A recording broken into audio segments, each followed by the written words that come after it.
സംസ്ഥാന ആരോഗ്യ കുടുംബക്ഷേമ വകുപ്പിന്റെ നേതൃത്വത്തിൽ നടപ്പിലാക്കുന്ന ഹെൽത്തി കേരള ക്യാമ്പയിന്റെ ഭാഗമായി സംഘടിപ്പിച്ച ആരോഗ്യ വണ്ടി പര്യടനം കോങ്ങാട് ബ്ലോക്കിൽ വിജയകരമായി പൂർത്തിയാക്കി.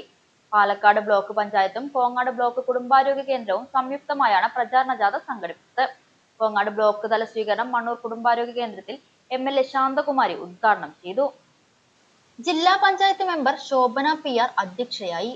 ആരോഗ്യ വകുപ്പ് സേവനങ്ങളെ പൊതുജനങ്ങൾക്ക് പരിചയപ്പെടുത്തുക, ആരോഗ്യകരമായ ജീവിതശൈലി പ്രോത്സാഹിപ്പിക്കുക, ആരോഗ്യരംഗത്തിന്റെ നല്ല ഭാവിക്ക് കൂടുതൽ ആസൂത്രണം ചെയ്യുക എന്നീ ലക്ഷ്യങ്ങളോടെയാണ് ആരോഗ്യ വണ്ടി ഹെൽത്തി കേരള പ്രചാരണ ജാഥ നടത്തുന്നത്.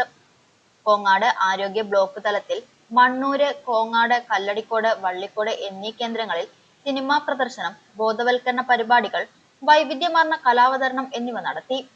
കേരളം നേരിടേണ്ടി വന്ന കോവിഡ് പ്രതിസന്ധിയുടെ, ആരോഗ്യ അടിയന്തരാവസ്ഥയുടെ ഘട്ടങ്ങളിൽ പോലും ആരോഗ്യ പ്രവർത്തകർ കാഴ്ചവെച്ച സമർപ്പണത്തിന്റെയും ത്യാഗസന്നദ്ധതയുടെയും നേട്ടം വിസ്മയകരമാണെന്നും കേരളത്തിന്റെ ആരോഗ്യരംഗം ലോകത്തിന് തന്നെ മാതൃകയാണെന്നും MLA പറഞ്ഞു. മണ്ണൂർ ഹെൽത്ത് ഇൻസ്പെക്ടർ സുരേഷ് വിഷയാവതരണം നടത്തി.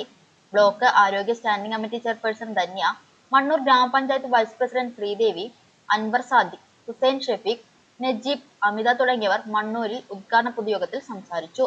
ഹെൽത്ത് സൂപ്പർവൈസർ സിസിമോൻ തോമസ് സ്വാഗതവും മെഡിക്കൽ ഓഫീസർ ഡോക്ടർ ലസിത നന്ദിയും പറഞ്ഞു.